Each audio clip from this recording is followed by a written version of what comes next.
அருட்பெருஞ்சோதி அருட்பெருஞ்சோதி தனிப்பெரும் கருணை அருட்பெருஞ்சோதி தயவு வல்லல் மலரடி வாழ்க வாழ்க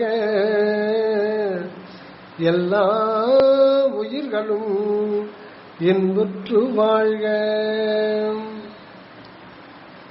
அன்பு உள்ளம் கொண்ட சுத்த சன்மார்க்க பெரியோர்களுக்கும் தாய்மார்களுக்கும் ஆண்மநேய ஒருமைப்பாட்டுரிமையுடைய சகோதர சகோதரிகள் அனைவருக்கும் அன்பு ஒளி எனும் இறைமனிதன் குழுவின் சார்பில் அன்பான வணக்கத்தை பணிவோடு இன்றைய சத்விசார அமர்வில் தெரிவித்துக் கொள்கின்றோம். இன்றைய தினம் ஒரு முக்கிய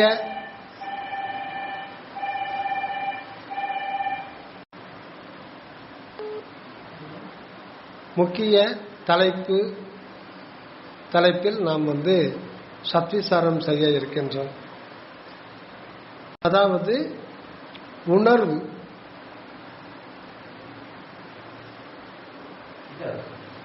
உணர்வு அப்படின்ற தலைப்பில் நம்ம இன்னைக்கு சத்விசாரம் பண்ண போறோம். அதாவது அழியா உள்ளுணர்வும் கழியா உண்மை மனிதன். அழியா உள்ளுணர்வும் கழியா உண்மை மனிதனும். இப்போ பொதுவா உணர்வு அப்படிங்கும்போது நீங்களுடைய அபிப்பிராயம் எதை பத்தி நினைக்கிறீங்க? உணர்வு அப்படின்னா உங்களுக்கு என்ன தோணுது? உணர்வு கிட்ட உணர்வு அப்படின்னா நீங்க என்ன நினைக்கிறீங்க? கேட்கணும் சவுண்ட்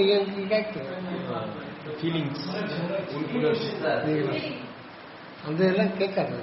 இப்படி பேசுங்க, சவுண்டா பேசுங்க.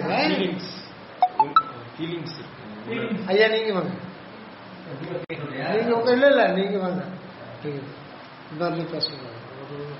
பிரசன்ட் பண்ணோம்னா எப்படி இப்படி வந்துருங்கய்யா. உணர்வு அப்படின்றத பத்தி உங்களுடைய கருத்து என்ன? நீங்க என்ன நினைக்கிறீங்க? உணர்வுன்ற சொல் தமிழ் சொல். உணர்வுனா நம்ம தூக்கத்துல இருந்து ஏஞ்சிக்கும் போதும் ஒரு உணர்வு இருத்தல்ன்ற உணர்வு இல்ல. பெருமான் என்ன சொல்றாரு பார்ப்போம். திருமுல்லை வாயில் கோயில்ல பாடின பாட்டு. இந்த பாட்டு ஃபேமஸான பாட்டு தான். அந்த பாட்டு இதுல ரொம்ப ஒரு முக்கியமான வரி வருது. அந்த வரி பார்ப்போம். திருச்சிற்றம்பலம். தேனனை நிற்கும் திருவருட்கடலே, தேனனை நிற்கும் திருவருட்கடலே, தெல்லிய அமுதமே சிவமே, தெல்லிய அமுதமே சிவமே, தேனனை நிற்கும் திருவருட்கடலே, வான் என நிற்கும் தெய்வமே,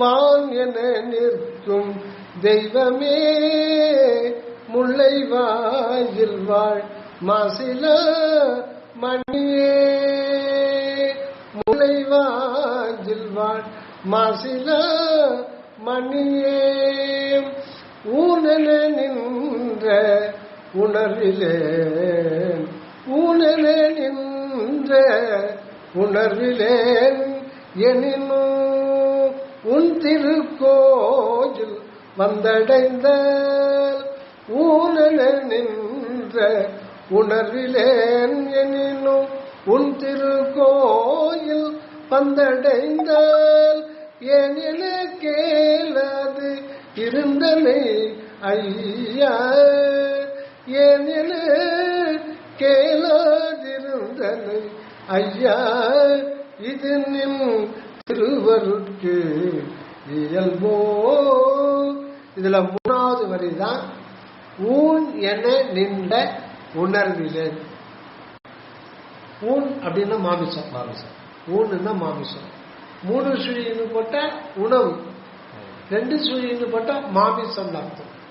ஊன் என நின்ற அது வரையும் ஒரு பகுதி பிரிது.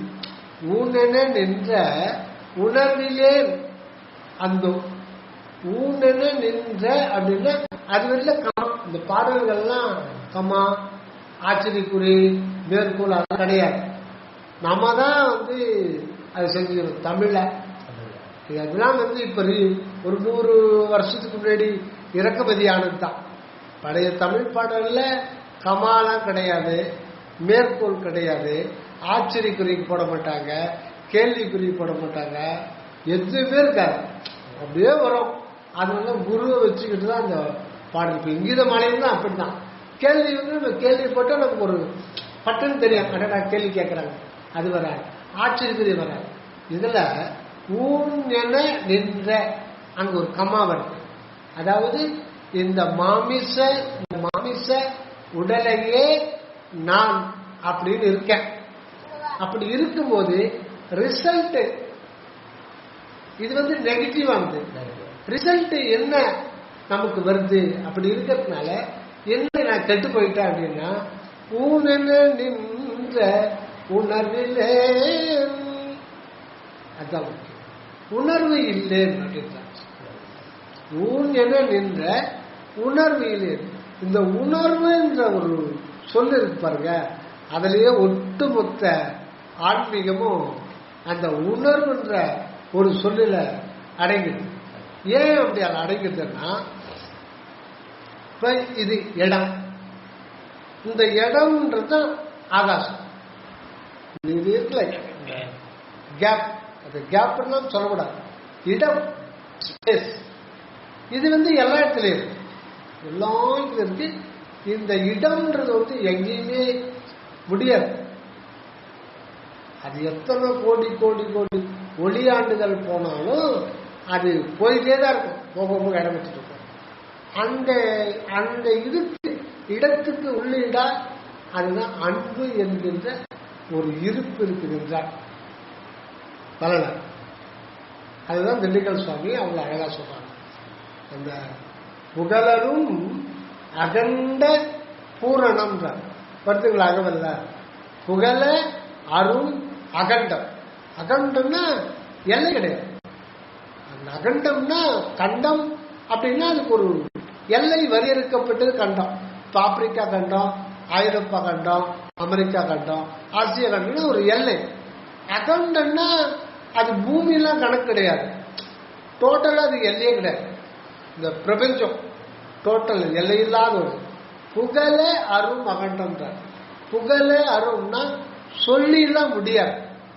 அந்த அகண்டத்துடைய இயல்பு, தன்மை, பெருமை, புகழ் இதெல்லாம் சொல்லிலாம் வார்த்தைகளால சொல்லி விளக்க முடியாத ஒரு நிலை தான் அது இயற்கையா உள்ளது.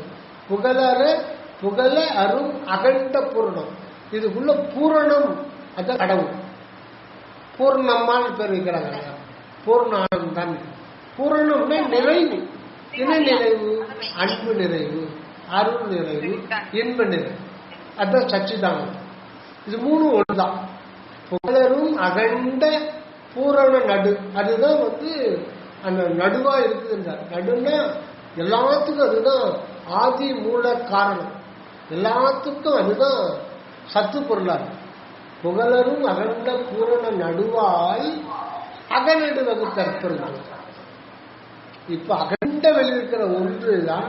இப்போ அது அதை வச்சு அந்த பொருள் இப்ப சட்டி, பானை எது செஞ்சாலும் அந்த மடக்கு, அகல் விளக்கு சொப்பு, குடம், அப்புறம் சாலு, பானை, நீங்க எது செஞ்சாலும் எது தேவைப்படுது? நீங்க வேற வேற பொருள் செஞ்சாலும் எது தேவைப்படுது? கேள்வி கேட்க நீங்க சொல்ல மாட்டேங்க, எங்க கவனிச்சிருக்கீங்க தெரியல. எது தேவைப்படுதுங்க? மண்ணு தேவைப்படுது. மண்ணுன்னா அதுக்கு ரா மெட்டீரியல். இப்போ அந்த பூரணத்துக்கு எல்லாத்துக்குமே ரா மெட்டீரியல் அந்த அகண்ட வெளி இருக்குது. புகழரும் அகண்ட பூரண நடுவால் அதை கொண்டு மண்ணால் செய்யப்பட்ட பானை, மண்ணால் செய்யப்பட்ட இது குடுவை, மண்ணால் செய்யப்பட்ட மடக்கு, அந்த மாதிரி சொல்றோம். அந்த மாதிரி புகழரும் அகண்ட பூரண நடுவால் அக நடு வகுத்தற்பது. அகம்னா ஆன்மா, அகம் அப்படின்னா ஆன்மா, அது இருக்கிற இடம் தான்.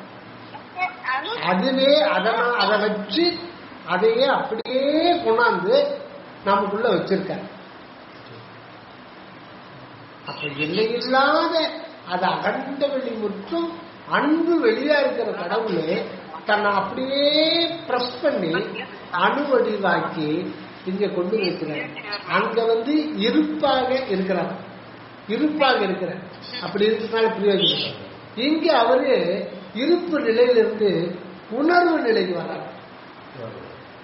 இப்ப நமக்கு இந்த தலைக்கு நடுவுல அந்த உணர்வுன்றது அது நேரடியா கடவுளுடைய உணர்வு தான் குறிக்கும். உணர்வுன்றாலே அது கடவுளுடைய உணர்வு. கடவுளுடைய உணர்வுன்னா உணர்வுன்னா அருள் உணர்வு. அத உணர்வுன்னு சொல்லலாம், அறிவுன்னு சொல்லலாம், ஆன்மான்னு சொல்லலாம், சிற்றம்பன்னு சொல்லலாம், அற்பெரும்பேன்னு சொல்லலாம். முக்கியமா தனிப்பெரும் கருணை, அதுதான் உணர்வு. உணர்வுனாலே அது கடவுளுடைய உணர்வு, அதுதான் தனிப்பெரும் கருணை. உபதேசம் பேருபதேசத்துல மகாமந்திரத்துல சொல்லிட்டு வள்ளல் பெருமான் என்ன சொல்றாரு? இவ்வண்ணம், இவ்வண்ணா இதுல சொன்ன பிரகாரம் சாதனம் உதிரித்த பிறகு முடிவான இன்பானுபவத்திற்கு தடை எதுவில்லை. ஒப்பற்ற தயவு உடைய பேரறிவே பூரண இன்பம். அறிவு அப்படின்னாலும் அறிவுனாலும் உணர்வுனாலும் ஒண்ணுதான், ஒரே இதுதான். அதுதான் திருக்குறள்ல 1330 குறள், 133 அதிகாரம். இதுல உண்மையில ஃபர்ஸ்ட் வைக்க வேண்டியது எதுன்னா மெய்யுணர்வு. நம்ம எதுக்காக வந்திருக்கோம், நம்ம இந்த பிறப்பி எதற்காகன்னா மெய்யுணர்வு. அந்த உணர்தல் அது உணர்வு. அந்த உணர்வுக்குள்ள மெய் இருக்கே. அந்த உணர்வு போய் வேற எங்கேயோ போய் மெய்ய உணர முடியாது. அந்த உணர்வே மெய்ப்பொருள் தான் அதுக்கு மூலமாக இருக்கு. மெய்ப்பொருள் தான் அந்த உணர்வு நிலைக்கு வந்திருக்கு. இங்க வாழ வந்திருக்கிறது நாம் அல்ல. அந்த மெய்ப்பொருள் இருப்பு நிலையிலிருந்து உணர்வு நிலைக்கு வரும்போது தான் அது இன்பத்தை அனுபவிக்க முடியும். அந்த இன்பம் எதுன்னா அந்த அன்பே உணர்வாக அனுபவிக்கப்படும் பொழுது இன்பம் அனுபவமாகும். இல்லைன்னா இறைவன் இருக்கிறதுக்கு எந்த பிரயோஜனமே இல்லை. நான் ஏன் பிறந்தேன், இந்த பிரபஞ்சத்தை ஏன் கடவுள் பிடிச்சாரு, இவ்வளோ கேள்விக்கும் இது ஒண்ணுதான். கடவுள் தன்னைத்தானே அனுபவிக்கப்படும். அதுதான் திருவள்ளுவர் சொல்றார், ஐயுணர்வு எய்திய கண்ணும் பயம் இன்றே மெய்யுணர்வு இல்லாத போது. ஐயுணர்வுன்னா பார்த்தல், கேட்டல், அந்த வாசனை அறிதல், சுவைத்தல், தொட்டத்தல், இது 5 உணர்வுன்னு சொல்றாங்க. உண்மையில இதுக்கு உணர்வுன்னு பேர் உண்டா? ஆனா அது அப்படிதான் சொல்லணும். இல்லைன்னா முதல் கட்ட அண்டர்ஸ்டாண்டிங்கே தப்பா போயிடும். அது ஒரு உணர்வுன்னு சொல்லணும். இப்ப நம்மளாம் எல்கேஜி படிக்கிறவனுக்கு இந்த உணர்வுன்னு தான் சொல்லணும். உண்மையில இதெல்லாம் உணர்வு கிடையாது. இப்ப நீங்க அங்க உட்கார்ந்து இருக்கீங்க, எனக்கு எப்படி தெரியுது? கண்ணால பார்த்து தெரிஞ்சுக்கிறீங்க. தப்பு. கண்ணு நீங்க கண்ணு திறந்தா அது தெரிஞ்சிருமா நான் இருக்கிறது? இப்ப நீங்க அங்க இருக்கிறீங்க, உங்களை தொடணும்னா இப்படி ஒரு தொலைவு கையை நீட்டுறேன். ஏன்? நீங்க அந்த டிஸ்டன்ஸ்ல உட்காந்துங்கிறது நான் அறியறேன், இந்த கண்ணால அறியறேன். இப்ப ஐயா இருக்காரு, பக்கத்துல இருக்காரு, நான் ரொம்ப தொலைவு கை நீட்ட வேண்டிய இப்படி இஷ்டம் பண்ணும். இந்த டிஸ்டன்ஸ் எப்படி எனக்கு தெரியுது? மூளைன்றது அது ஒரு கறி, அதுதான் ஒரு 200 கிராம் 300 கிராம் இருக்கும். அதுல எப்படி வேலை செய்யுது? ஒரு கண்ணில் இந்த கண்ணுன்ற ஒரு உறுப்புல cornea, pupil, lens, retina, optic nerves இதெல்லாம் இந்த லைட்ல இருந்து போட்டான்ஸ், கோடிக்கணக்கான போட்டான்ஸ் உங்க உருவத்து மேல படுது. அது ஒளி துகள், பார்ட்டிகள் கிடையாது. இதுல ஒரு குண்டூசியில அது 1000 பிரிச்சு அந்த ஒரு இடத்தை கூட அது கவர் பண்ணிடும். அது ரிஃப்ளெக்ட் ஆகி இங்க கண்ணுக்கு வந்த பிறகு அது பெரிய ப்ராசஸ் ஆகும், மிகப்பெரிய ப்ராசஸ் ஆகி அதை சிக்னலா மாற்றுது. சிக்னலா மாற்றி அதுக்கப்புறம் அது டோட்டலா சமிஞ்சை ஆக்கி அந்த நியூரான் நரம்பு கடிச்சு மூளையில நாம் உணர்றோம். இப்ப இதுக்கு பேரு உணர்வு கிடையாது. இதுக்கு பேரு ஐ உணர்வுன்றது நீங்க உணர்றீங்க, நீங்க பாக்குறீங்க. ஆனா அதுக்காக இது இந்த புலன் உணர்வு நாம் அது என்னது கண்ணுல பாக்குற உணர்வு, காது கேட்கிற உணர்வு அதெல்லாம் கிடையாது. அங்க இருக்கிறது ஒரே உணர்வு தான், அனுபவிக்கிற உணர்வு. அது அனுபவிக்கிற உணர்வுக்கு தான் உணர்வுன்னு பேரு. இப்ப அது என்ன அனுபவிக்குதுன்னா, நீங்க அங்க உட்கார்ந்து இருக்கிறத எனக்கு தெரிவிக்கிறது செய்தியா தான் வருது. அந்த செய்தி எதுக்கு போதுன்னா, அந்த உணர்வெளியே 4 நிலைகள் இருக்கா, 4 ரவுண்டு. நமக்கு தலைக்கு நடுவுல தான் அந்த தனிப்பெரும் கருணை அப்படின்ற கடவுள் உணர்வு. அந்த உணர்வை சுற்றி 4 உணர்வு வெளிகள். ஆனா ஒட்டுமொத்தமா அது ஒன்னே ஒண்ணுதான், உணர்வு தான். அந்த உணர்வு இந்த உடல் ஃபுல்லா பரவி இருக்கு. அதை வள்ளல் பெருமான் 4ஆ பிரிக்கிறார். எதை? அந்த அருள், அந்த கடவுள் அனுபவிக்க, தன்னைத்தானே அனுபவிக்க வந்திருக்கிற அந்த உணர்வு, அந்த உணர்வு வெளியே சூழ்ந்து இன்னும் 4 நிலைகள் இருக்கா. அது இயற்கை, அகம், அகப்புறம், புறம், புறப்புறம். அதுல அந்த தனிப்பெரும் கருணை வெளி, அது இதை பிரிக்கலாம் முடியாது. ஒட்டுமொத்த அது ஒரு உணர்வு தான். அதுலயே எல்லாம் பகுதி பகுதியா இருக்கும். அதுல ஃபர்ஸ்ட் இருக்கிறது ஆன்ம உணர்வு. அப்ப அந்த தனிப்பெரும் கருணை, ஐயா போரடிக்குதா? தனிப்பெரும் கருணைன்றதுதான் அகரம் உகரம் சொல்றாங்களா, 8ஓடு 2 சேர்த்து எண்ணமும் அறியீர், எத்துணை கொள்கிறீர், பித்துளைகிறீர். இப்போ உங்க உங்க மகனுக்கு 8 2 சேர்த்தா தெரியாதா? அது எப்போ முடிச்சுட்டான், எல்கேஜிலேயே 8 2 சேர்த்தா 10 பண்ணுவான். ஆனா தெரியலன்றாரு. இந்த 8ன்னா ஆ, 2ன்னா ஊ. இதுதாங்க மெயின். சுத்த சன்மார்க்கத்துல இந்த அகரம் உகரம் இதுதான் ஓ. இதை தெரிஞ்சுக்கலன்னா நம்ம எதையுமே தெரிஞ்சுக்க முடியும். ஆன்றது என்னன்னா அதுதான் உள்ளொலியா இருக்கும். அதுக்கு நிறைய அர்த்தம் சொல்றாரு சரவணசாமி. இப்ப இந்த இடத்துல 8ஓடு 2 சேர்த்து எண்ணவு அறியன்னா, இந்த ஆன்றது உள்ளொளி. அந்த தனிப்பெரும் கருணை தான் நமக்கு உள்ளொளியா இருக்கு. அது அருள் வெளி. அந்த அருள் வெளியோட வெளியா ஒன்று இருக்கிறது தான் ஜீவான்ம உணர்வு. அதோட அதுவே அதை அனுபவிப்பதற்காக அதுவே உகரமாக வரும். இப்போ ஆன்றது உணர்வு தான், அது உள்ளொளிய. ஊன்றது உணர்வு தான். எல்லாம் ஒரே இடத்துல தான் இருக்கு, ஒன்னாதான் இருக்கு. ஆனா அதுலயே 2 பகுதியா இருக்கு.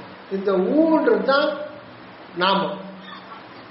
ஆனா இந்த நாமளா இருக்கிறதும் அந்த கடவுள் தான். நாம நம்மளை வரைச்சிக்க முடியாது. அப்போ இந்த அகரம்ன்றது உள்ளொளி, அது அருள்வெளி. அதோட சேர்ந்து இருக்கிறது தான் இந்த ஜீவான்ம உணர்வு. அதுதான் உகரம். இந்த உகரத்து இந்த வெளிக்கு அடுத்தபடியா ஜீவ ஆகாசம், ஜீவ உணர்வு எல்லாம் ஒண்ணுதான். ஆனா ஒரு ஐடென்டிபிகேஷனுக்காக நம்ம அதை பிரிச்சுக்கிற வேற ஒண்ணு இல்லை.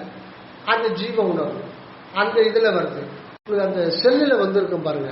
இன்னைக்கு இதுல இன்னைக்கு இப்ப அனுப்பிச்சிருக்க பாருங்க. அது வீடியோவில் போட்டிருக்கீங்களா? அது காமிங்க. அது என்லார்ஜ் பண்ணி காமிங்க.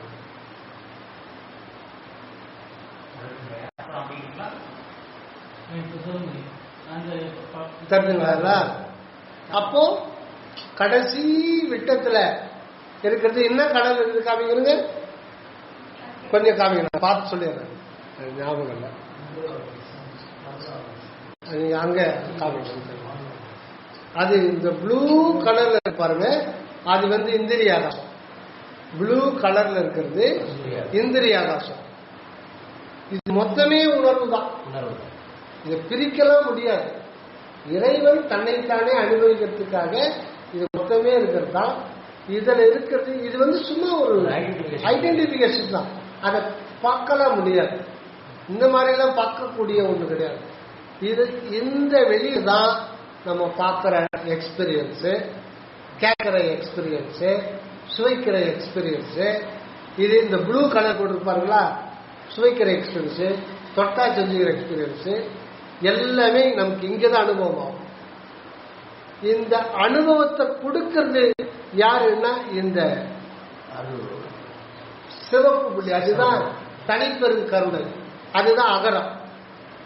இது இது வந்து இப்ப இதை அனுபவிக்கிறது எதுன்னா, இது வந்து இதை சுத்தி இருக்குது பாருங்க, இந்த வெள்ளை கலர்ல, அதுதான் ஆன்ம ஆகாசம், அதுதான் வந்து ஆன்ம உணர்வு. இது ரெண்டும் சேர்ந்துதான் இருக்கும். இது ரெண்டு தான் அகர உணர்வு.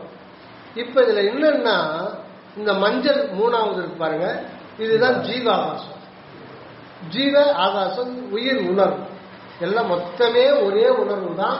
இதுல இத்தனை பகுதிகள் இருக்கு.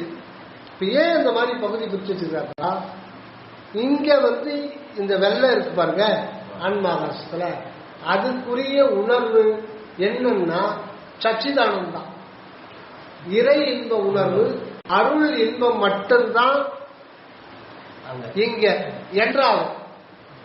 இதுல அனுபவிக்கிற லட்டு சாப்பிட்றோம், ஜாங்கிரி சாப்பிட்றோம், இதெல்லாம் வந்து இங்க என்ட்ரி ஆகாது. ஆனா நம்ம அனுபவிக்கிறோமே எப்படின்னா, இந்த உள்ளொலியே எல்லாமா இருக்கு. இது என்ன பண்ணுது, இந்த மஞ்சள் கலர் இருக்கு பாருங்க, இந்த மஞ்சள் கலர் ஜீவ ஆகாசம், ஜீவன். இந்த ஆன்மாவிலிருந்து ஜீவனா, அது ஒரு வெளி, ஜீவ வெளி.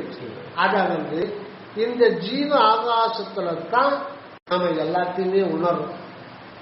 இங்க உணர்றது எல்லாமே இங்க பதிவாயிடும்.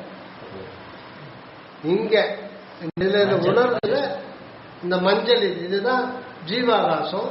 இங்க அனுபவிக்கிறது எல்லாமே எங்க பதிவாகும்னா, அதிசூக்குமமா இந்த வெள்ளையில இருப்பாங்க, ஆன்மாவில பதிவாயிடும். எத்தனை கோடி ஜென்மங்கள் நாம அனுபவத்தை ரெண்டா பிரிக்கலாம், இன்பம் துன்பம், இன்ப அனுபவம் துன்பம். இதுல இங்க பதிவு தான் ஆகும். ஆனா அனுபவிக்கிறது என்னமோ ஆன்மாதான், அனுபவிக்கிறது ஆன்மாதான், வேற எதுவும் அதான் சித்து. ஆனா அது ஜீவநிலையில வந்து இதை இங்க வச்சுதான் அனுபவிக்குது. இது மனம், அது தனி. சொல்ல, நீ இவ்வளவு தூரம் பேசுற, நீ இது உன், நீ வா, நீ அங்க வா, அந்த இடத்துல ஒண்ணு வச்சு பாத்துக்கிறேன் அப்படின்ற மாதிரி. இது இந்த ஆன்மா என்ன பண்ணுது, இத வந்து இங்க வச்சுதான் அனுபவிக்குது, இதுதான் அனுபவிக்குது, இது உள்ள என்ட்ராக. இப்போ இந்த அனுபவங்கள்லாம் இங்க போய் பதிவு பண்ணுது. இது எல்லாத்தையுமே கண்காணிக்கிறது அந்த தனிப்பெரும் கருணை அகரம். இதுதான் உகரம். இந்த உகரம்ன்றது, இந்த உணர்வுக்கு ரெண்டு பக்கம் இருக்கு. இது ஒரு பக்கம், இது ஒரு பக்கம், நாணயத்துக்கு ஏற்ற மாதிரி. இது வந்து இதோட சேர்ந்துச்சுன்னா, இந்த பக்கம் சேர்ந்தோம்னா உடல்ல ஒட்டிக்கும். அப்ப உடல் சம்பந்தமான இச்சை தான் நமக்கு வரும்.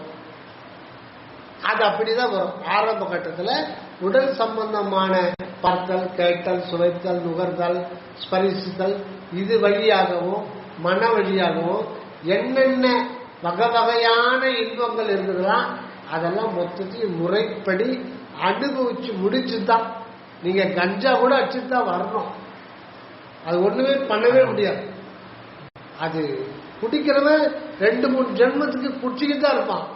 அவன் ஆனாட்டம் பண்ணாட்டம் அதை முடிச்சுட்டு அதில் நுரையீரல் கட்டு ஆபரேஷன் பண்ணி துன்பப்பட்டு எல்லாத்தையும் சகல போகத்தையும் மூளை முட்டுக்கு இருக்கிற எல்லாத்தையும் அனுபவிச்சு அதுக்குதான் பல பிறவிகள் தேவைப்பட்டு அவனா சொந்த அனுபவத்துல இதனால உண்மையான இன்பம் கிடையாது, இதனால துன்பம் தான் வருது அப்படின்னு தெரிஞ்சுக்கிட்டு சுயானுபவத்துல தெரிஞ்சின பிறகுதான் இது என்ன ஆகுதுன்னா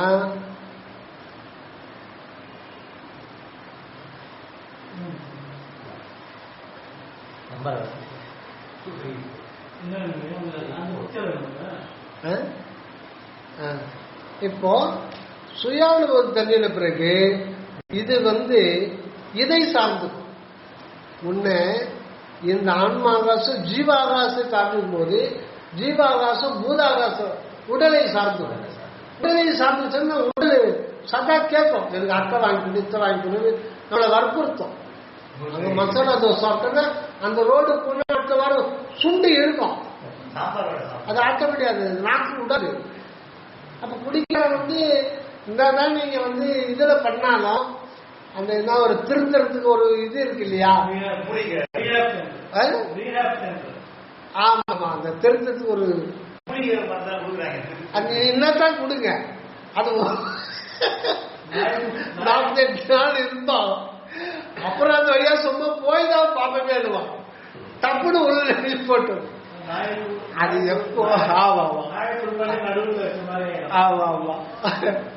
முற்றிலும் அனுபவிச்சுட்டு கம்ப்ளீட்டா அனுபவிச்சுட்டு அப்புறம் துன்பம் அவனை போட்டு நைய பிடிச்சிடும். ஒவ்வொரு போகம் எல்லாம் பண்ணி டிவி நாடகம் கதை நாவல் படிக்கிறது பேப்பர் படிக்கிறது டீ கடையில போயிட்டு ஊரு கதை பேசுறது அதுக்கப்புறம் கொடுத்து மாட்டிக்குவான் எவனாவது சொல்லி அப்படிதான் உதவிட வாங்கி அதுதான் வீட்டுல திருந்தாதவன் ஊர்ல திருந்துவான். அந்த வீடு இருந்ததுதான் மெய்யே உன் பொன்னடிகள் கண்டு இன்று வீடுற்றேன், மெய்யே உன் பொன்னடிகள் கண்டு இன்று வீடுற்றேன் வருதுங்களா திருவாசகத்துல. வீடுனாலே இது செங்கல் மணல் சிமெண்ட் இதுல கட்டின வீடு இல்ல, கட்டில கட்டின வீடு இல்லை. வீடுன்னா ஆன்மாதான் வீடு, நமக்கு ஆன்மாதான் உண்மையான ஒரு இல்லம். அதுதான் 16 அடுக்கு மாடி. இந்த 16ன்றது தமிழ்ல இல்லுன்னு எழுத்து வரும், இல்லுன்னு எழுத்து 16. அது சரவண சுவாமி சொல்லுவார், அந்த அருள் பிளஸ் இல், அருள்னா உள்ள அருவமா இருக்கு.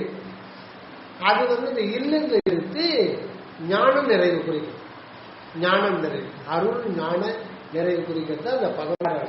அதனால்தான் அமாவாசை தொடங்கி 16வது நாள்ல தான் அது பூர்ண சந்திரன். அப்பதான் தைப்பூசம். தைப்பூசம்னாலே ஞான நிறைவு சுவாமி. தைப்பூசம் ஞான நிறைவுன்னா மெய்ஞான நிறைவு, அந்த ஒரு நிலைதான் இது பண்றாங்க. அப்ப எது சொல்றோம்னா இப்ப அந்த உணர்வுன்றது உணர்வுக்கு வந்திருக்கிறது அகண்ட வெளியில் இருக்கிற ஆண்டவர் தான் இங்க அனுபவத்துக்கு அது வர்ற. அவர் முடிவான அனுபவம்னா அருள் இன்ப அனுபவம், அருள் இன்ப அனுபவம் அதுக்காக தான் வந்திருக்கார். இப்போ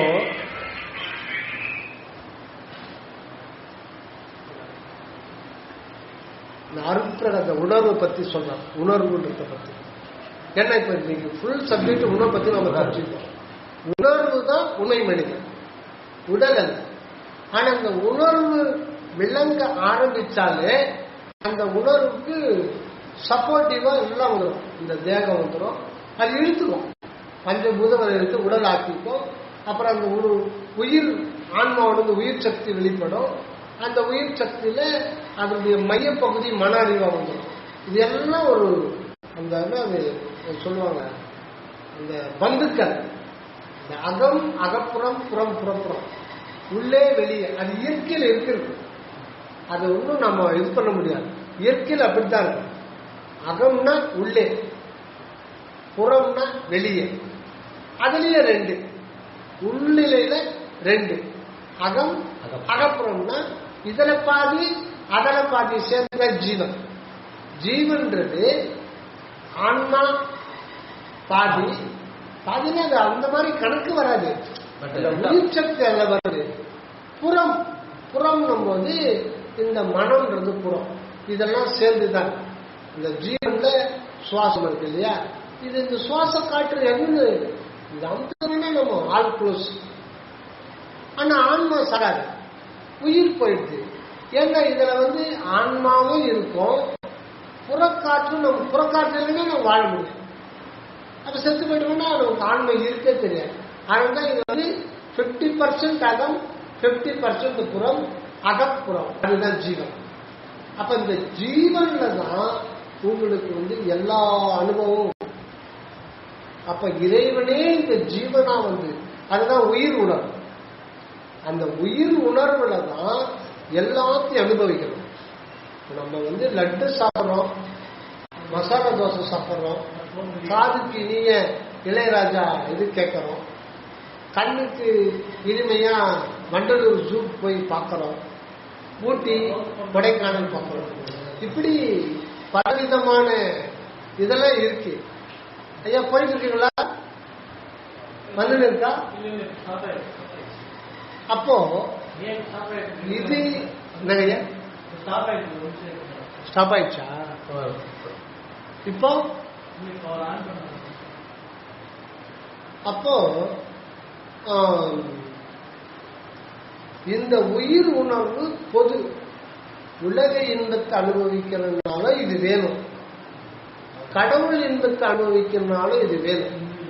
ஆனா இது பொதுவாக இது முதல்ல உலக சம்பந்தமான சுகங்களையும் அதுக்கு தண்டனையா துன்பத்தையும் அனுபவிச்சு பட்டு பட்டு பட்டு பட்டு தேறி தன்னுடைய சொந்த அனுபவத்துல இதெல்லாம் பொய் அப்படின்னு தெளிவான பிறகு இந்த உடல் சம்பந்த ஒரு இதுல இருந்து அது உள்ள போயிடும். அப்ப உள்ள வரணும். அந்த ஆன்மாவுக்கு ஒரு விழிப்பு உணர்வை இறந்த நிலையிலிருந்து அதை எழுப்பணும் அப்படின்னா இதுதான் வழி, வேற வழி கிடையாது. அந்த ஒரு நிலை தான் நம்ம இப்ப அந்த முதல் திருமுறை அந்த இதுல 4ஆம் திருமுறையில அருட்பிரகாச மாலை, அருட்பிரகாச மாலையில 47வது பாடல்ல என்ன வளர் பெருமான் சொல்றாரு பார்க்கலாம். 47வது பாடல் ஆயிடுச்சுங்களா?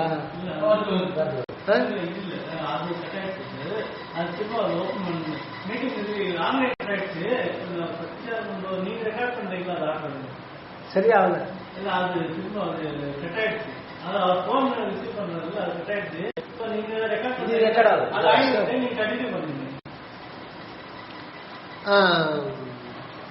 எங்கும் விளங்குவதாகி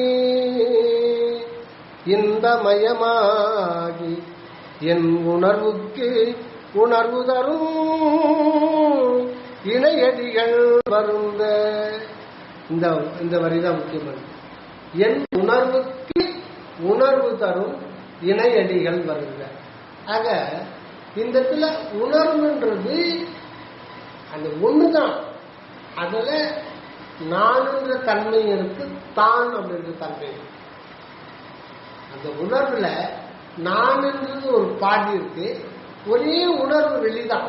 அது உணர்வு வெளியில ஒரு ஸ்பேஸ், அதான் சித்தாகாசம். அதுல நான்ன்றது நமது பங்கு, அது பாதி. தான் அப்படின்ற கடவுள் பங்கு, அது பாதி. இது ரெண்டும் மிக்ஸ் ஆகிதான் இருக்கும். அதுதான் இயற்கை.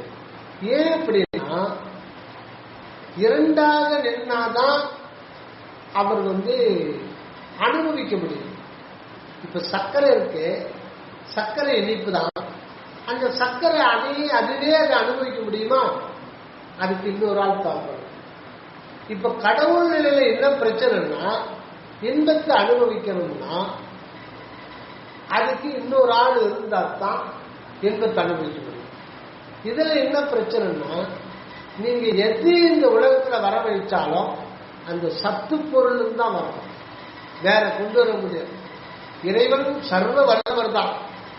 ஆனா அந்த சர்வ வல்லவரான கடவுளே அவருக்கு அந்நியமா யாரையாவது வர வைக்க முடியும்னா, எந்த பொருளாவது வர வைக்க முடியும்னா, இல்ல ஜட பொருளாவது வர முடியும்னா வர வைக்க முடியாது.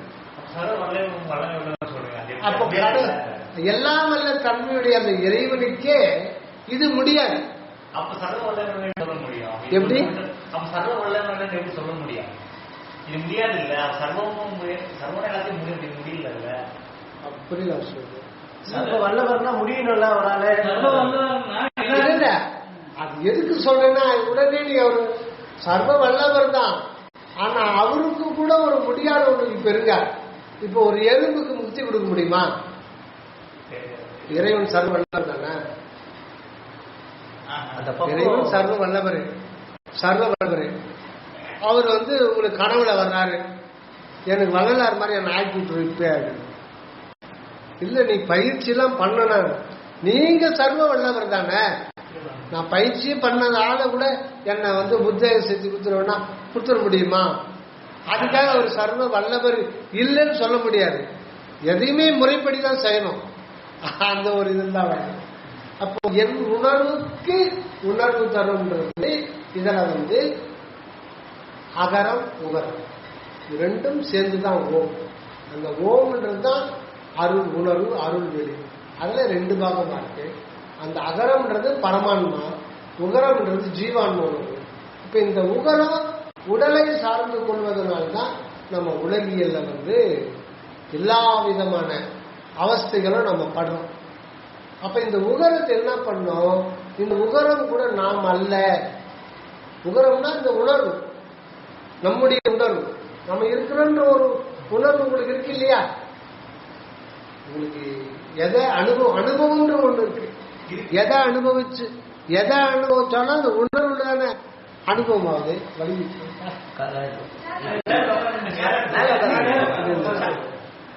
முட்டு இல்ல வேணும்.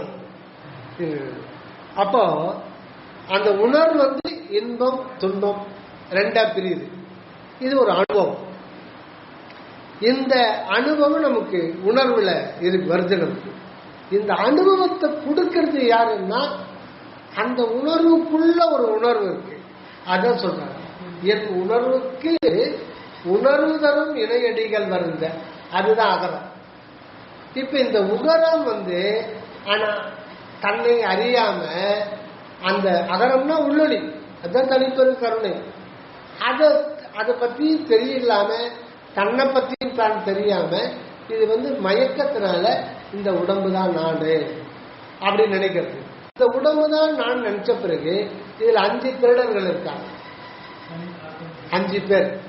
இவங்க நம்மளை தவறான வழியில் தான் செலுத்துவாங்க. அது முதல்ல ஆரம்பத்துல சுகமா தான் இருக்கும். ஆரம்பத்துல சுகமா தான் இருக்கும். அப்போ ஒருத்தர் சொல்லுவான், சார் நான் ஜெயிலுக்கு சொல்லி போட்டுருவாங்க, நாங்க 5 பேர் கூட தான் சார் நாங்க போவோம். எங்க போனாலும் நான் 5 பேர் கூட தான் போவோம். கிரவுண்டுக்கு போனாலும் சரி, சாப்பிட்டாலும் சரி, தூங்கினாலும் சரி, நான் அந்த 5 பேர் கூட தான் போவேன். நீ 5 பேர் பண்ண எல்லாத்தையும் பண்ணிட்ட, ஆனா நீ தனியா தாண்டா இங்க உதவா, தனியா நீங்க உதவ பெற. அந்த 5 பேர் வரமாட்டாங்க. ஏன்னா அவங்க சத்து பொருள் கிடையாது. அது ஒரு தத்துவம். ஆனா நீ சித்து, அவன் ஒண்ணுமில்லாத எனக்கு அனுபவிச்சுட்ட. இப்ப 5 பேருக்கு உதவிக்கு வரமாட்டாங்க. இப்ப அடி வாங்க போறது நீ தான் தனியா அடி. அது என் உணர்வுக்கு உணர்வு தரும் இணையடிகள் வருந்த. அந்த உணர்வு என்றார். பொங்கும் இரவிடை நடந்து நான் உறையும் இடத்தே போந்து. இங்க பாருங்க, அதே தான் இந்த நான் அப்படின்றது தான் உணர்வுக்கு மறுபெயர். ஆஃப் பண்ணிடுங்க ஐயா, இல்ல சுவிட்ச் ஆஃப் பண்றது. அப்போ இந்த நான் உறையும் இடத்தே போந்து, அந்த உணர்வுக்கு இன்னொரு பெயர், இன்னொரு வேர்டு எதுன்னா நான் தான். உணர்வுக்கு இன்னொரு வகையில வேர்டு உணர்வு தான் நான். நான் நான் நான்றது, அந்த நான் என்றது எங்கிருந்து புறப்படுது? இந்த உடம்புல அந்த நான்ன்றது இப்ப எறும்புக்கு இருக்கு. எறும்புக்கு லட்டு வச்சாலும் நீங்க திருப்பதிக்கு போய் லட்டு வைக்கிறீங்க, அங்க வச்சுட்டு வந்துடுறீங்க, ஒரு 100-300 எறும்பு அது சாப்பிடுது. அது உணர்வுல இன்பம் இருக்குல்ல, நீங்க பாத்தீங்கன்னா அது மாதிரி ஒரு மயக்கத்தில் இருக்கும். தேனு லட்டு எல்லாம் சாப்பிட்டீங்கன்னா அந்த எறும்புக்கு நம்மளை விட டேஸ்ட் அதிகமா. சாமி சொல்ற சாமி அது சிற்றுயிர் தான், ஆனா அதுக்கு வாழ்வு இன்பத்தை கொடுக்கறது அவருடைய சுவை உணர்வு நம்மளை விட அதிகமா. அது அது மாட்டுக்கு அந்த மயக்கத்துல, அந்த இன்ப மயக்கத்துல உங்களை அது அசைவிட முடியாது. அந்த குடிகார மாதிரி ஆயிடுவோம் எறும்பு. நம்மளை விட அதிகமாக அனுபவிக்குமா. எதுக்கு அது சொல்லணும், அந்த இது எல்லாத்துக்குமே அந்த நான் என்ற உணர்வு அதுக்கு இருக்கு. அதுதான் உணர்வு, அதுதான் நான். அது நான் சொல்லுமா, அது நான் என இருக்குது. அந்த உணர்வு இருக்கிற வண்ணம் நான் அப்படின்னு நாம சொல்றோம். அதுக்கு பேர் வச்சிருக்கோம். உண்மையிலே நமக்கு உணர்வுக்கு பேர் சதீஷ் கிடையாது, நான். ஒரு அந்த உணர்வு, அந்த ஒரு உணர்வு எல்லோருக்கும் ஒரே மாதிரி தான் இருக்கும். எறும்புக்கும் அதே வண்ணத்தில் தான் இருக்கும். ஆனா நம்ம இப்ப பேரு உடலை வச்சு பேரு வெவ்வேறு பேர் வச்சிடறோம். அதனால நமக்கு உண்மை மறைபட்டு விடுகிறது.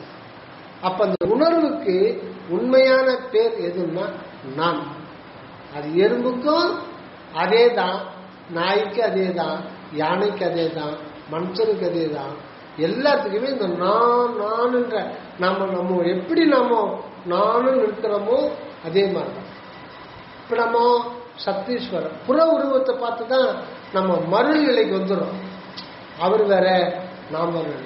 ஆனா நீங்க தியானத்துல இன்டீரியரா உள்ள போக போக போக அந்த நான் என்பது இறைவனுடைய அருள் தன்மை தான் நான் விளங்குது. இறைவனுடைய அருள் தான் இங்க நான் விளங்குது. நம்ம சுதந்திரத்தினால அந்த நான் என்ற உணர்வை நம்மால் விளக்க முடியாது. அது ஒரு விளக்கு. விளக்கு எப்படி சுடர் விடுதோ அதே மாதிரி அது ஒரு உணர்வு சுடர்.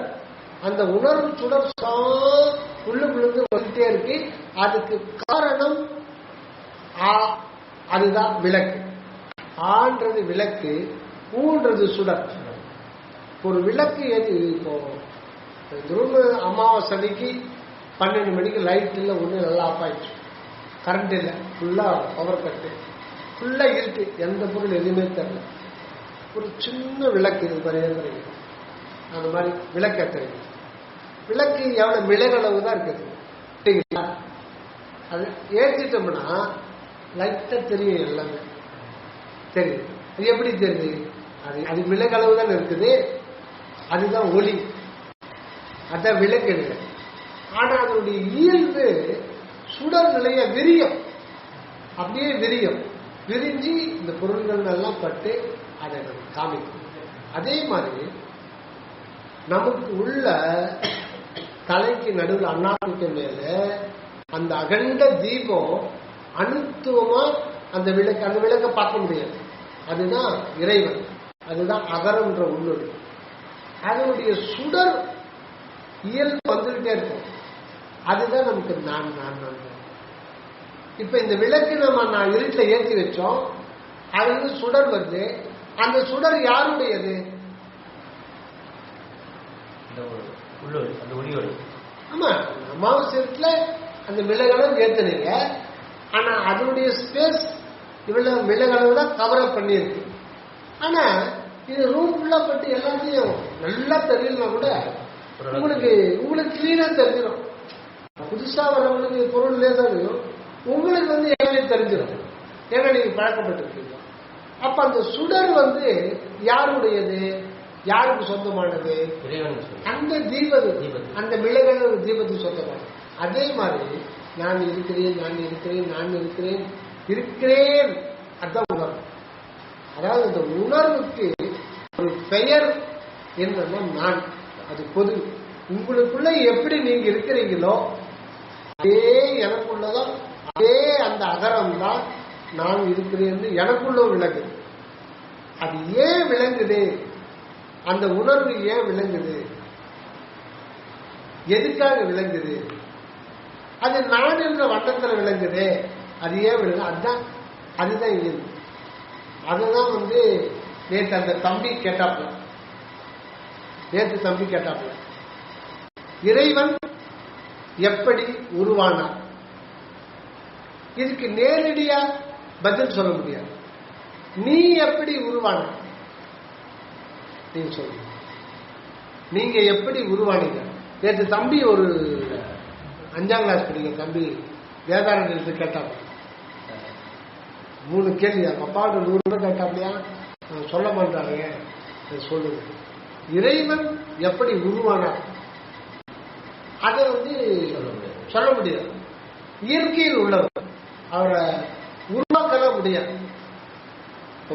அவரே உருவாகிறதோ இல்ல வேற யாரான ஒருத்தர் உருவாகிறதோ ரெண்டுமே முடியாது. வேற யாரான ஒருத்தர் உருவாகுனா அப்ப அவருக்கு மேல அவரு தானே கடவுளா இருக்காரு. அதுவும் தப்பு. அவரே உருவானாருன்னா அப்ப அதுக்கு முன்னாடி இல்லாத நிலை தானே ஒண்ணு இருந்திருக்கும். அவர் இல்லாத நிலையில இருக்கிற நிலைக்கு யார் வர முடியாது. அப்போ வேற வழியே கிடையாது. அவர் இயற்கையில் உள்ளவர். அது ஒரு அன்பு, அது ஒரு இயற்கையில் உள்ளது. இப்ப இதை எப்படி கண்டுகொள்ள முடியும் அப்படின்னா, நம்ம எப்படி உருவாகி இருக்கிறோம், நாம யாரு அப்படின்னு நாம தெரிஞ்சுக்கணும் தான் கடவுளுடைய இயற்கையா இருக்கிறத நான் அற்புதத்தை நம்ம உணர்ந்து ஆனந்தம் அடையணும். நேரடியா அவருடைய இருப்பை நம்ம அறிய முடியாது. நம்முடைய இருப்பை அறிவதன் மூலமாகத்தான் கடவுளுடைய இருப்பை அறிய முடியும். ஏன்னா நமக்குள் நாமத்தான் இருக்கார். இருப்பு என்பது ஒன்றுதான். இருப்பை துண்டு போட முடியாது, கூறு போட முடியாது. இருப்பினர் உண்மை அன்பு அப்படின்ற ஒன்றுதான் இருக்குது. அதுதான் நமக்குள்ள இருக்கிறேன். அதான் சொல்றார், நான் இருக்கும் இடத்தில் வந்து இது நான் இருக்கும்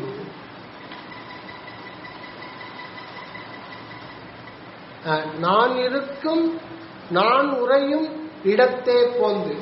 அப்படின்னா நாம் உறையும் இடம் எங்க இருக்கு? நம்முடைய உண்மையான உறைவிடம் எங்க இருக்கு? அண்ணாக்கு மேல அந்த உறைவிடம் தான் சித்தாகாசம். அதுதான் நம்முடைய உண்மையான உறைவிடம். அந்த இடத்துக்கு வர்றாருன்னா அப்ப அவர் எங்க புதுசா வர்றாரு? அந்த மாதிரிலாம் வரல. பின்ன ஏன் சுவாமி எழுதாரு நான் உறையும் இடத்துக்கு போந்துன்னா? நமக்கு அப்படிதான் சொல்லணும். நம்ம அந்த நிலையில இருக்கோம், நமக்குள்ளதான் இருக்காரு. ஆனா நமக்கு அனுபவம் ஆகலையே. இப்பதான் அனுபவம் ஆகுது, வரலாறுக்கு அனுபவம் ஆகுது. அதனால அப்ப அது அப்படிதான் அந்த சென்டென்ஸ சொல்லணும்.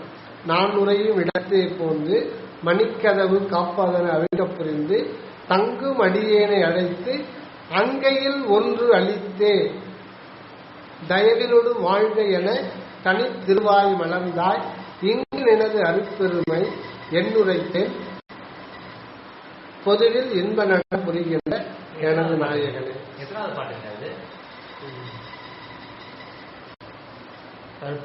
இது முதல் பாடல். இது 47வது பாடல். இப்ப அந்த 47வது பாடல்ல இந்த பாடல் அற்புத மலை படிச்சிருக்கீங்க இல்லையா? அதுல எல்லாமே ஹார்ட் லைன், நடு லைன்ல வரும்னா அங்கையில் ஒன்று அளித்து, அங்கையில் ஒன்று அளித்து, என் கையில் ஒன்று அளித்து, ஒன்றுன்னா அந்த ஒன்று என்னன்னு கடைசியில் சொல்ல மாட்டார். அந்த ஒன்று என்றது என்ன? அதுதான் கடவுள். கடவுள்ன்றது ஒருவர் தான் இருக்கார். அதெல்லாம் ஒன்று எனக்கான உணர்ச்சி என்று உருமோ, ஒன்றாக காண்பதுவே காட்சி, ஒன்றே சிவம்தான் என அறிகின்ற தகவல். அந்த ஒன்று பட்டத்தார் ஒன்று என்பது தெய்வம் உண்டு. அந்த ஒன்று, அந்த ஒன்றாகிய மெய்ப்பொருள அவர்கிட்ட கொடுத்துறாரு. எங்க கொடுக்கிறாரு? அங்கையில் ஒன்று கொடுத்தோம்னா இந்த கை இல்லை, இது உள்ளங்கை. ஆனா இங்க சொல்றாரு பாருங்க, அங்கை, அம் கை, அம் பிளஸ் கை, அம் கை, அங்கை. அம்ன்றது ஆ உ இம், இதனுடைய சுருக்கம் அம். ஆ ஊ இம். இதை சுருக்குன்னா ஊ வந்து மறைஞ்சிடும், மறைஞ்சு அம்முன்னு வரும். அம்முன்றது விரிவுபடுத்த ஆ ஊ இம். ஆ ஊ இம்ன்றது ஓம். அந்த ஓம் தான் ஆன்மா, அந்த ஓம் தான் நாம. ஆக இந்த இடத்துல கை என்பது எதை குறிக்குதுன்னா நம்முடைய ஆன்மா, அது நம்ம வசம் வரணும். அதுதான் இந்த உணர்வு அப்படின்ற ஒரு நிலை. இப்போ இந்த வள்ளல் பெருமான் 6000 பாடல், வள்ளல் பெருமான் 6000 பாடல் பாடிட்டார். அது எல்லாத்தையும் சுருக்கி ஒரு வார்த்தை என்ன சொல்ல வர்றார் அப்படின்ற சொல்ல முடியுமா? சாமிதான் தயவுன்னு சொல்றாரு. அது தயவு. அவர் ஏதோ ஒன்று கொடுக்க வர்றாரு. ஐயா சொல்லுங்க, 6000 பாடலை சுருக்குறோம் ஒரே ஒரு வார்த்தையில. 6000 பாடல்ல நீ என்னதான் சொல்ல வர வள வரன்னு சொல்ல சாமி. 6000 பாடலாம் அப்படிங்க என்ன அவ்வளோ பாடல எனக்கு வந்து டைம் இல்லை. எனக்கு வந்து ஐடி இன்ஜினியரா இருக்க, அந்த டிஸ்பிளேல பார்த்து பார்த்து கண்ணு வர போச்சு. நான் வந்து 6000 பாட்டெல்லாம் படிக்க முடியாது. சுருக்கமா ஒத்த வார்த்தையில நெத்தி அடி அடிச்சு எனக்கு ஒரு வார்த்தையில கொடு அப்படின்னா அவர் என்ன சொல்லுவார்? அது இருக்கா? உங்களுக்கு ஒரு கிஃப்ட் கொடுக்கிறார்.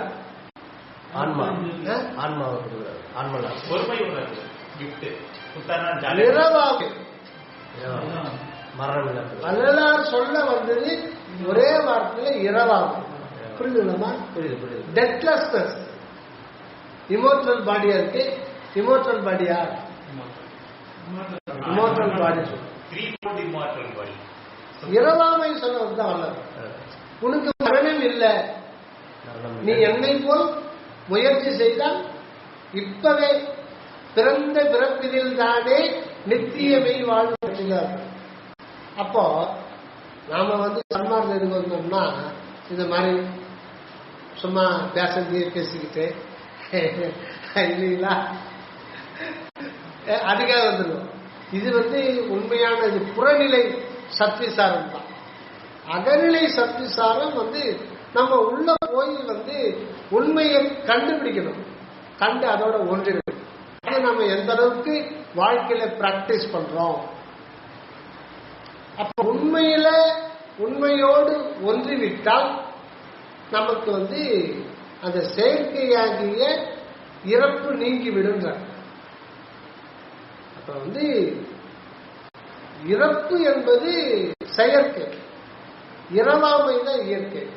வல்லார் 6000 பாடல் முழுதும் சொல்ல வந்தது இரவாமை. இந்த 6000 பாடல் நமக்கு என்ன போதிக்குது? சாகாக்கள், வேற ஒண்ணும் கிடையாது. நாம போய் உட்கார்ந்து நான் அகவல் பாராயணம் பண்றேன் அப்படின்னு கடமையை முற்றத்துக்கு மட்டும் அல்ல.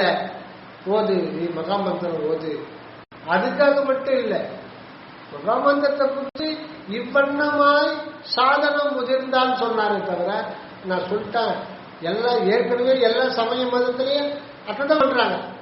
உட்காந்து ஒரு இடம் கோயம்புத்தூர்ல நீங்க அங்க போனா எனக்கு வந்து ஒரு டிப்ரெஷனா இருக்கு அப்படின்னா வா, 5000 கட்டு ட்ரெஸ் யூனிஃபார்ம் கொடுத்துருவாங்க. பெரிய ஹால், அந்த ஹாலில் உட்காந்து 3 நாளைக்கு அளவான டிஃபன் தான். 3 நாளைக்கு ஓம் நமச்சிவாய சொல்லு சொல்லிக்கிட்டே இருக்கு. அந்த டிப்ரெஷன் என்னாகும்? டபுள் ஆயிடும். தற்கொலை தான் பண்ணிப்பான். நீ மந்திரத்தினுடைய அர்த்தம் தெரியாமையே நீ வெறும் மந்திரத்தை சொல்லியிருந்தா எப்படி உங்களுக்கு நன்மை கிடைக்கும்? அற்புதம் ஜோதி தனிப்பெருங்கன்னு சொன்னா எல்லாத்துக்கும் நன்மை உண்டு. எந்த மந்திரம் வர நன்மை உண்டு. ஆனால் ஒரு அளவு இருக்கு இல்லையா, அந்த அளவுக்கு ஏற்ற மாதிரி தான் கிடைக்கும். இப்ப நம்ம வந்து சரவண சாமி சொல்றது, நீ முழு பயன் பெற்றுக் கொள்வதற்காகத்தான் இந்த பிறவி எடுத்தார்.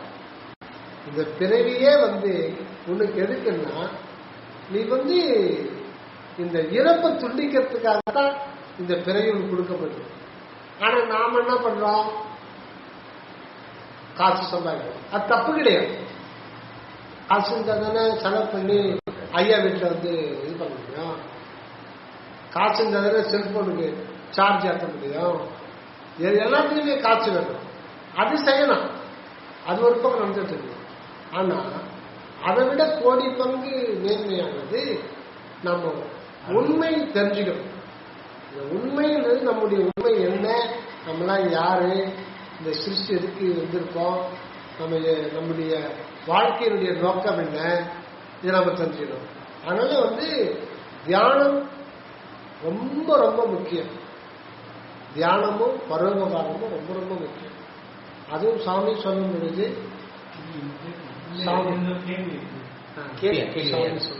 சாமி சொல்லும் பொழுது முதல்ல உள்ளொளியில நிலைக்கணும். உள்ளொளியில நிலைச்சுக்கிட்டு இந்த மனம், சொல்லு, செயல் இது எல்லாமே அருள் தான் நமக்கு மனமா இருந்து ஒவ்வொரு சிந்தனைக்கும் அது ஆற்றல் கொடுக்கும். அப்போ அந்த அருள் வண்ணமாய் மாற்ற முடியும். இப்போ நாய்க்குது, பூனைக்குது, ஆடுக்குது, அது இட்லி சாப்பிடுது, அது இட்லி வச்சா சாப்பிடுது, எல்லாம் சாப்பிடுது. நமக்கு இருக்கிற உணர்ச்சி எல்லாம் இருக்கு, பயம், காய்ச்சல் எல்லாமே இருக்கு. ஆனா வா போ, இந்த ஒரு சொல்லலாம் புரிஞ்சுக்கும். ஹாய் அப்படின்னா போயிடும். அது ஒரு வார்த்தை நீங்க கையை விட இது பண்ணுவாங்க, ஹாய் அப்படின்னா நாய் போயிடும். சரி ரொம்ப இது பண்றாங்க, புரிஞ்சுக்கும். அதுக்கு மேல நீங்க 2 வார்த்தை சொன்னீங்கன்னா போய் வராது, போனா போயிடும், போய் வராது. நாம போய் வந்தா வருவோம், நம்ம புரிஞ்சுப்போம். நாய் போ சொல்றாங்க சொன்னாங்க, அது யோசனை பண்ற சக்தி இருக்குது. போனா போயிடும், அங்கே விட்டா வா வரணும். அது எதுக்கு சொல்றேன்னா, இப்போ ஒரு விஷயத்தை பத்தி நம்ம சிந்திக்கணும். அந்த ஆற்றல் உங்களுக்கு எப்படி வருது? அந்த மனம்ன்றது என்ன, அது எங்க இருக்கு, என்னென்ன கால்குலேஷன்லாம் போறீங்க, அந்த மனதை நம்ம பார்க்க முடியல. மனதனுடைய ரகசியமே தெரியல நமக்கு. ஆனா அது எப்படி அந்த ஒரு விஷயத்துக்குள்ள புகுந்து இது இப்படி அது இப்படின்னு சொல்லிட்டு நினைக்குது பாருங்க. நினைச்சு ஒரு கண்ட்ரோல் சொல்லுது. அந்த ஆற்றல் எல்லா டைமென்ஷன்லயும் ஒரு விஷயத்தை இந்த இதயம் அது ஃபங்க்ஷன் ஆகும், அது ஆற்றல். மனத்தினுடைய ஆற்றல் வேற, நம்ம அதை பத்தி நினைக்கிறதே இல்லை. ஐயோ எனக்கு மன அடங்கலையே உட்காந்தா தியானத்துல வந்தா மனம் பேயா நாயா அழைப்பாயுன்னு சொல்லவே தவிர, அந்த மனம் எப்படி சிந்திக்கிற ஆற்றல் அதுக்கு எப்படி வந்தது, தானா வந்துதான் அதுக்கு யாருக்கான கொடுக்குறாங்க. ஒரு சிந்திக்கிற ஆற்றல் இருக்கு இல்லைங்களா, அந்த சிந்திக்கிற திறன் அதுக்கு எப்படி வருது? அதான் நினைவன பலவாய் நினைவவை பலவாய் அனைவரவகு தத்துவம். நாம சிந்தனை செய்யற ஒவ்வொரு சிந்தனைக்கும் அதுக்கு தேவையான ஆற்றல் அந்த உள்ளொளியில் தான் வருதான். ஆனா நான் தான் நினைக்கிறேன் ஒவ்வொரு சிந்தனைக்கும் அந்த ஆற்றல் தேவைப்படுது. இப்ப நீங்க 1 லிட்டரு பெட்ரோல் ஊத்துனீங்கன்னா, டீசல் ஊத்துனீங்கன்னா பஸ் 8 கிலோமீட்டர் போகுது. ஒரு டிராப்புக்கு எவ்வளவு போகும்? ஒரு 1/2 அடி நகரம். அதே மாதிரி நீங்க ஒவ்வொரு திருப்பத்துக்கும் சிந்தனை, ஒவ்வொரு திருப்பத்துக்கும் ஒரு நிமிஷத்துக்கு எவ்வளவோ சிந்திக்கிறோம். அதுல ஒவ்வொரு திருப்பத்துக்கும் உங்களுக்கு அருள் சக்தி அந்த ஆற்றலை கொடுத்தாதான் உங்களால் நினைக்க முடியும். இப்ப பைத்தியக்காரனால் நினைக்க முடியுமா?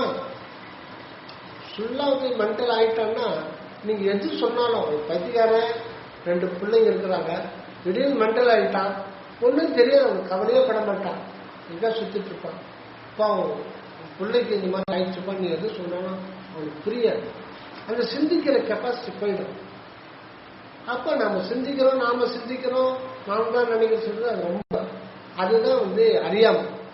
அதுக்கு அங்கிருந்து தான் அதுக்கு உள்ளொளியில இருந்தா அதுக்கு இது கிடைக்கும். அப்ப அந்த அமுக்கை போலாம் அப்புறம் ஏன் நாம எப்படி வந்தோம்னு தெரிஞ்சுக்கணும்.